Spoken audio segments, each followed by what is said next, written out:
Hello viewers, कैसे हैं आप। आज हम जानेंगे अव्यय या अविकारी शब्द के बारे में।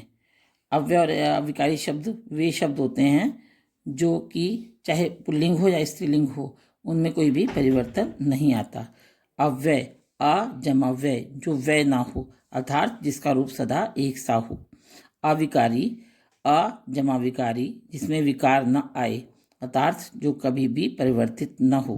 परिभाषा: जिन शब्दों में लिंग, वचन, पुरुष, काल आदि के कारण कोई परिवर्तन या विकार उत्पन्न नहीं होता या नहीं आता, उन्हें अव्यय या अविकारी शब्द कहते हैं।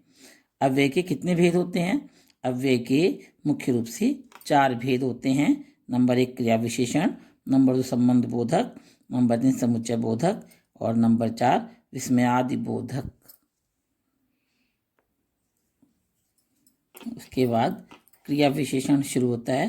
क्रिया विशेषण की परिभाषा: जो शब्द क्रिया के होने के काल, स्थान, परिमाण तथा रीति संबंधी विशेषता बताते हैं, वे शब्द क्रिया विशेषण कहलाते हैं। या दूसरी परिभाषा की ओर देखते हैं: जो शब्द क्रिया की विशेषता बताते हैं, क्रिया विशेषण शब्द कहलाते हैं। अब इसके उदाहरण देखिए। राम तेज भागता है। तेज जो इसको रेखांकित किया हुआ है, ये सारे उदाहरण हैं क्रिया विशेषण के। मैं कल जाऊंगा, जाऊंगी। मैं उत्तम पुरुषवाचक सर्वनाम है। लड़की भी मैं बोलेगी, लड़का भी मैं बोलेगा, या पुरुष भी मैं बोलेगा और स्त्री भी मैं बोलेगी। मैं कल जाऊंगा, मैं कल जाऊंगी। तुम बाहर खेलो। मोहन बहुत बोलता है। विशेष: क्रिया विशेषण क्रिया से पहले लगकर उनकी विशेषता बताते हैं। ये अव्यय होते हैं। इन पर लिंग, वचन तथा काल आदि का कोई प्रभाव नहीं पड़ता है। ये सदैव एक समान रहते हैं, जैसे कि ऊपर के वाक्यों में हैं। जैसे राम तेज भागता है, मैं कल जाऊंगा, जाऊंगी, तुम बाहर खेलो, मोहन बहुत बोलता है आदि। अब अगला प्रश्न बनता है, क्रिया विशेषण के भेद कितने होते हैं? तो क्रिया विशेषण के 4 भेद होते हैं। नंबर 1 कालवाचक, नंबर 2 रीतिवाचक, नंबर 3 स्थानवाचक और नंबर 4 परिमाणवाचक। कालवाचक क्रिया विशेषण: जिस क्रिया विशेषण शब्द से क्रिया का समय जाना जाए, उसे कालवाचक क्रिया विशेषण कहते हैं। जैसे राम को दिल्ली कल जाना है। राम को दिल्ली कब जाना है? कल जाना है। राम कब जा रहा है? राम आज जा रहा है। राम कब जाने वाला है? राम अभी जाने वाला है। इसके कुछ अन्य शब्द और उदाहरण: आजकल, परसों, कब, तब, सदा, बहुधा, बहुधा, पल भर, रोज, हर वर्ष, हमेशा, सदैव, नित्य, सुबह, दोपहर, सुबह, दोपहर, शाम आदि।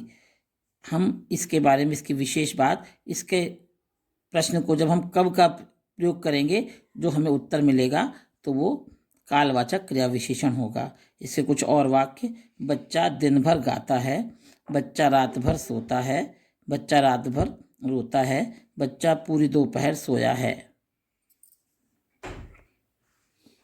नंबर 2 रीतिवाचक क्रिया विशेषण: जिस क्रिया विशेषण शब्द से क्रिया के होने का ढंग प्रकट हो या उसकी रीति का बोध हो, उसे रीतिवाचक क्रिया विशेषण कहते हैं। जैसे राम अचानक गिर गया, गीता ने हंसते हुए कहा।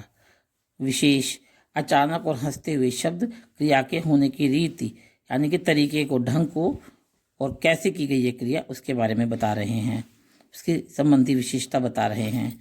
इसके अन्य शब्द हैं धीरे धीरे, नहीं, सहसा, लगातार, न, धड़ाधड़, मत, तेजी से, अचानक, शांतिपूर्वक, ध्यानपूर्वक आदि। जैसे अब इसे कुछ वाक्य: पुस्तकें कैसे बिक रही हैं? पुस्तकें धड़ाधड़ बिक रही हैं। बच्चा कैसे चल रहा है? किस ढंग से चल रहा है? बच्चा धीरे धीरे चल रहा है। लड़की शोर नहीं कर रही है।